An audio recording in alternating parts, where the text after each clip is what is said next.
Join us for this month's episode of The Country Cottage. Well, we'll be visiting Cason's Cove, sharing appetizers and hors d'oeuvre recipes and tablescaping ideas. so make sure to join us.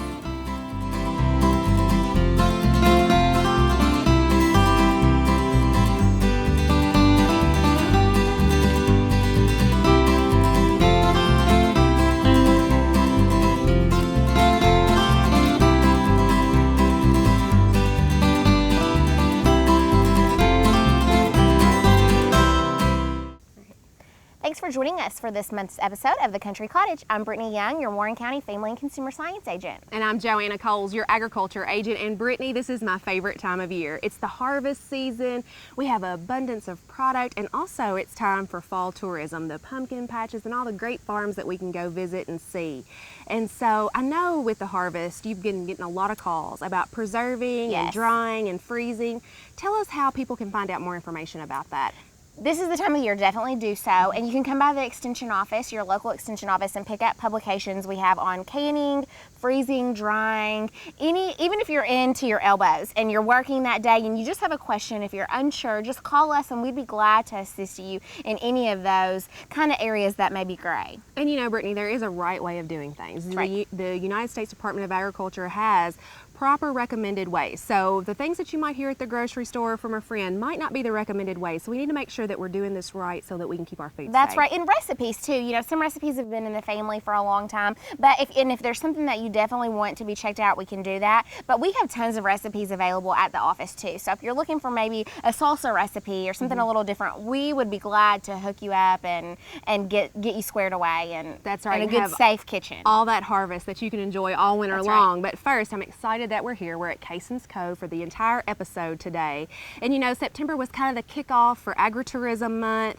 And this is one of our newest agritourism operations in Warren County. So we're excited to see all the beautiful things out here today. As you can see around us, it's absolutely stunning. It has a stylish flair. It's absolutely beautiful. So I'm excited to get a little tour and meet Gabrielle and definitely learn how to plan a great event. That's right, because this is a great farm stay as well as one of the newest trends. It's probably one of the biggest trends in agritourism right now, and that's farm wedding destinations. So let's go talk to Gabrielle and find out more about Cason's Cove.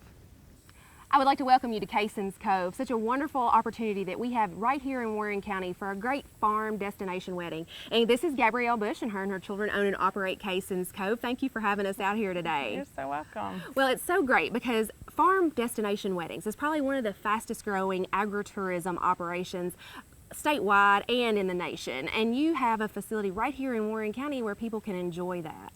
Yes, and it's been awesome. So many people had asked if they could get married out in this location, and so we've developed this place, and I felt like we needed a facility that would facilitate a rainy wedding so that they didn't just have a beautiful wedding if it was a beautiful day. So we developed using Mennonite and our Amish builders, and we built this really kind of some of the material is refurbished and some is built with my own children's hands and I. So we've kind of come a long way, but we've made and established a place that would be beautiful, rain or shine. That's right, and it's such a cool location. I mean, it's off the beaten path. It's absolutely gorgeous out here. And one unique thing to this farm is that it has a farm stay, and so people can actually come out here and stay before the wedding, right? Yes, and all the brides have really enjoyed that, so that they've brought their bridesmaids, and they've most often had bridesmaids that they were special to, you know, friends from college, and they've brought them in, and it's enabled them to stay together that one last day before their big day. Yeah, and that's so awesome. They're creating memories, and they have such a beautiful place to do that. Now, Gabrielle, if somebody's interested, I mean, how do they contact you, and what events can they have out here? Is it only weddings? We welcome any event. We just want people to enjoy the atmosphere, and it is great there's been 50th birthday parties and surprise birthday parties, and I would love to bring in corporate events to give it a little change up, because Bowling Green, I think it was really well needed. It's just a different atmosphere, and it can house different events, any event. So if somebody's interested, they would just need to contact you and work out, you know, the rates. How many will it seat? It is built the size of the biggest tent that you can build, and that says that it will seat 500, but I think comfortably a 250, 300.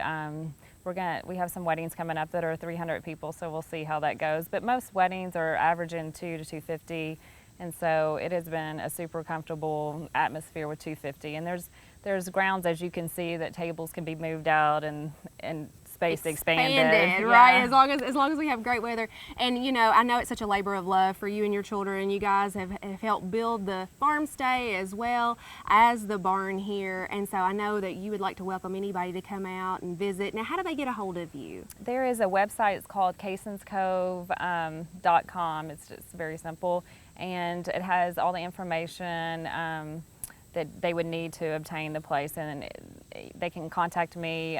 There's a phone number on that as well, or email, and so we communicate that way, and then they come out and look at it and see if it fits their event that they're having. Well, I know that people who have had their weddings out here appreciate this. I mean, you're kind of a jack of all trades. You know, you have the farm stay, you offer this beautiful facility for weddings, but you also decorate, you're a photographer. I mean, there's a lot of things that come with that. And so I think that we have a real treasure in you and your family and offering your farm for people to come stay. Thank you so much. It's great having you guys out. Well, Brittany and I have had a blast. So we'd like to invite you to check out Cason's Cove, find out more information, and see if it's the venue that fits your next event. Gabrielle's putting me to work today, and she's showing us a little bit about decorating and tablescaping, and this is exactly what you can expect to see when you come to visit. And Gabrielle, let's talk a little bit about what is this? It's absolutely beautiful. It looks like a tree stump. Is that what this is? Yes. What a lot of brides like to use is that rustic, natural look, and using a tree trunk you can cut in slices and either use it as a cake stand, okay, or you can use it as a centerpiece to give you a different layered effect. Okay. It's definitely adding dimension, and I can just imagine what a beautiful cake looks like sitting on top of this, which you've done for many of your weddings. Yes. And what about this? Let's talk about this a little bit. This is just an example of taking a piece of wood, just a block of wood, and you can stain it and distress it and make it look like an older piece of wood. This is a newer piece of wood using like a 2x6. This is a newer piece of wood? Yes. And you've stained this. You must have, right? Yes. Oh my gosh, okay. And so you could take, this is a super rustic, just an old piece of wood that's been laying out in the field. It actually has some termite runs in it. Okay. And you can take a drill with a paddle bit on it, like 1.5 inches, and the tea lights that you buy just even at the dollar store. Yeah, for so cheap. You're gonna okay, show us how you do that. So you kind of center it, and let's just make a new hole because those holes have already been there. Okay. And if you rock your bit and make it go back and forward, it'll dig the hole pretty fast and easily.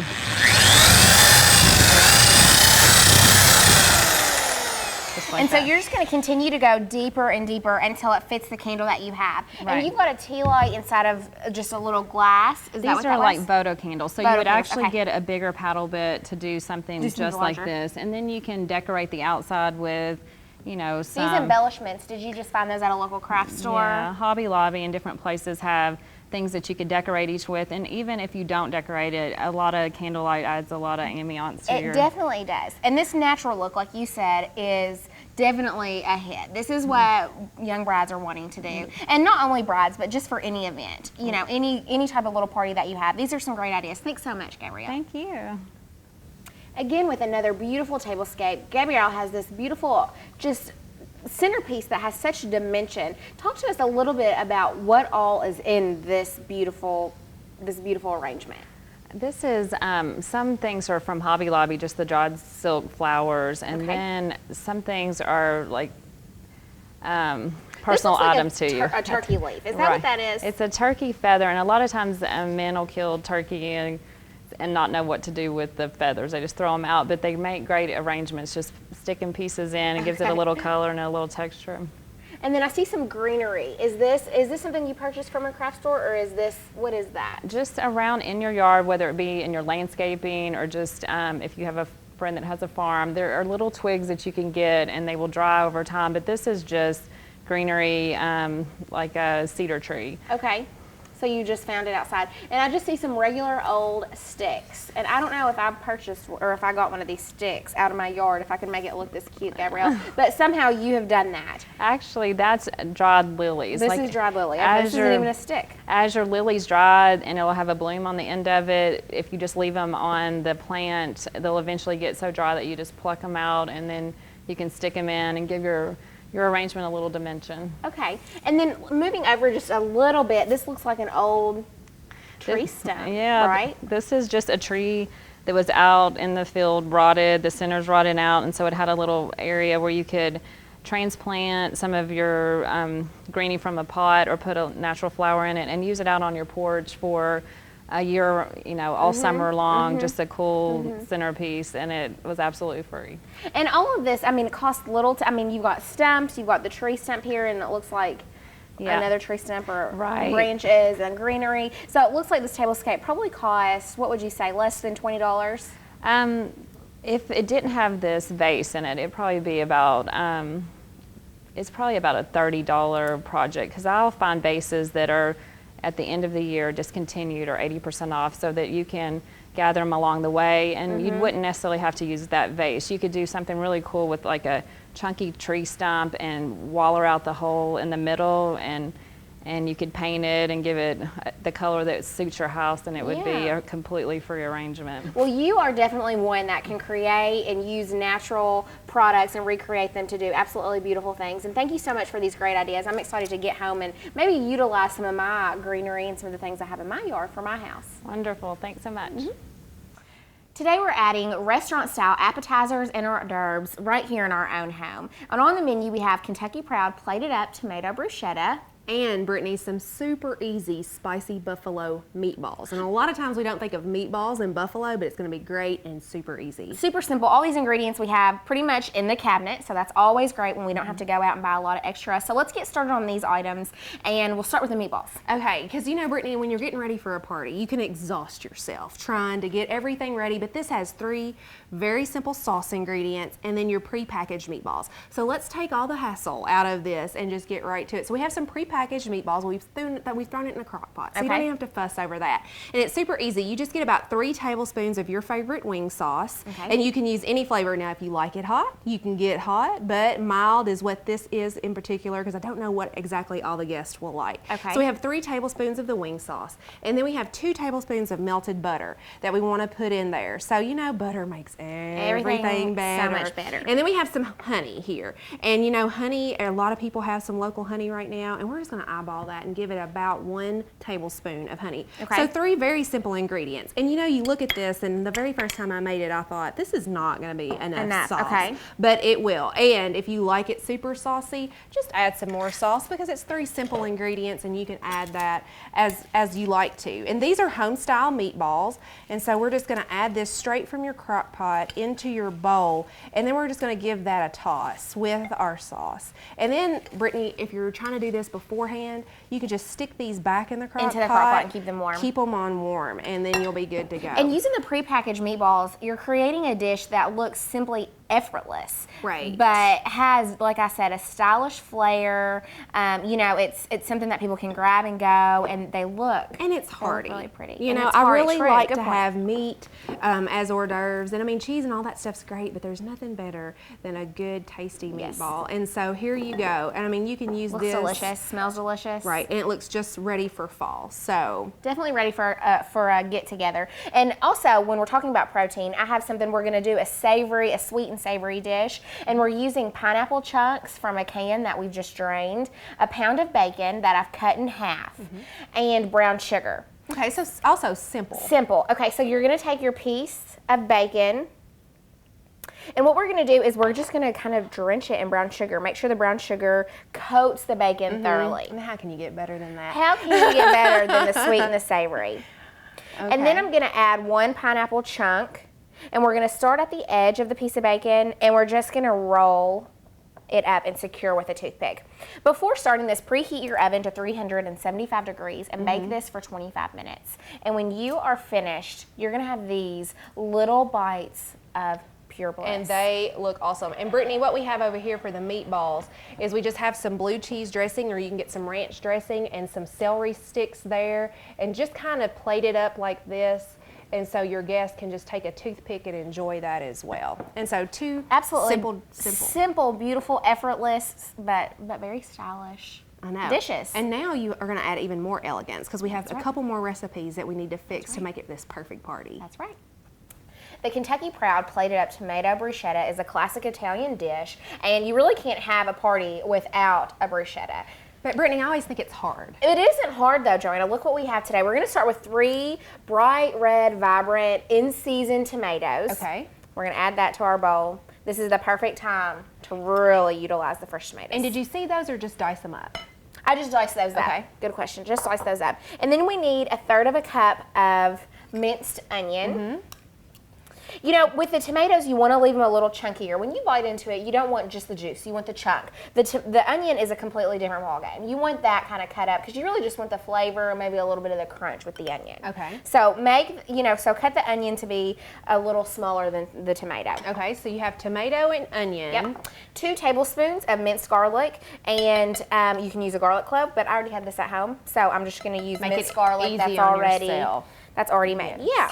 And then 1 tablespoon of red wine vinegar. Okay. This is going to add kind of the kick to the tomato bruschetta. A little, and I'm going to grab this Yes. over here, one of my favorite things for sure. 6 tablespoons of olive oil.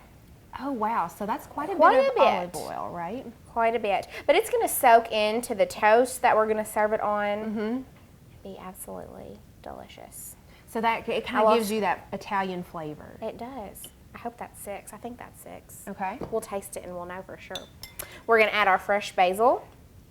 Perfect time. You can use fresh or you can use dried, whatever you have on hand, but we like to use a little bit of fresh because that's what we have. Yeah, and it makes for a nice, pretty presentation. It does. A little bit of oregano. All right. And if you had some fresh oregano, I guess you could use do that too. A dash of salt and pepper just to your tasting. Just kind of to bring it all together. Yes. And we're going to thoroughly combine all of those together. Okay. Well, this looked way harder than that. This wasn't hard. I mean, it smells so fresh. It does. It smells so light. And I mean, you really can't have a party without a little bit of bruschetta. I have prepackaged toast. You could buy a French baguette if you'd like to do that. This was already cut and baked, so I went the simple way today. We're talking about nothing wrong with semi-homemade, right? That is right. Anytime I can make it a little easier on yourself is what we're looking for. So that's what I'm going to do. I'm just going to serve it up. I'm serving it on a solid white plate. The red is really going to bring out some bright colors. And I mean, you're ready to go. And you know, a lot of people want that healthy dish That's there, right. you know, because there's a lot of things that we serve that is hors d'oeuvres that might not be on the healthy That's side, right. but this is a very healthy This dish that is you a feel good, good healthy about. one. That's right. Okay, now, Brittany, we're going to feel good about this, but I have to have dessert. So Everyone has a sweet tooth. We've got to That's have right. a little bit. And this is a light, it's very light. It's not a hearty dessert. And we're taking what do we call these? A cream horn. One of my horn. favorites, light, fluffy, probably not that healthy, but you know, really good. And I just slice those per your directions. Yes. And all we're going to do is take the tops, cap our strawberries, and we're going to place those on top. And how beautiful are those to Right. serve as, you know, And so simple, A but they dessert. look so elegant. that's right. Brittany. They're partially homemade strawberry puffs is what I like to call them in our house. And so they're absolutely delicious and beautiful. And, you know, we're all ready with all of our meals to sit at the table and have a great, I know, and you know, a you great can feel a party. little bit good because you are eating some fruit. oh, definitely. All I right, think so I'm ready to eat. What an absolutely beautiful rustic experience we've had today. I know, and we would encourage anybody who has a corporate event or even in the mood for a wedding, this would be a great venue to check out. It is. It's absolutely beautiful. And I mean, there's something here to fit everyone's taste. That's right, and so make sure that you support our local agritourism operators. Come out to Cason's Cove and enjoy some of Gabrielle's beautiful creations. Now, Brittany, I know that we have some events coming up, and I know that some things that you might be able to pick up to use in your home is your homemaker annual bazaar. Yes, we have our annual craft bazaar. I talk about it every year, and